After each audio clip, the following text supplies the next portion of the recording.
جی السلام علیکم۔ میرے خیال سے دین اسلام میں اس سے مختصر کلمات اور کوئی نہیں جو اس قدر مختصر ہوں اور ان کا اجر اتنا زیادہ ہو، اور یہ وہ کلمات ہیں جو اللہ رب العالمین کو محبوب ترین کلمات ہیں۔ اور پھر یہ وہ کلمات ہیں جو بندہ ان چار کلمات کی تسبیح ایک صبح اور ایک شام کو کرتا ہے تو اللہ رب العالمین اس کو 100 گھوڑے جہاد کے لیے اور 100 اونٹ اللہ کے رستے میں قربان کرنا اور 100 غلام آزاد کرنے کا ثواب اللہ رب العالمین عطا کرے گا۔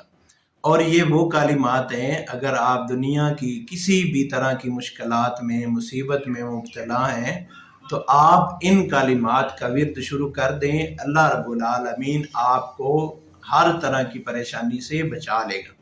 تو وہ یہ کون سی کلمات ہیں؟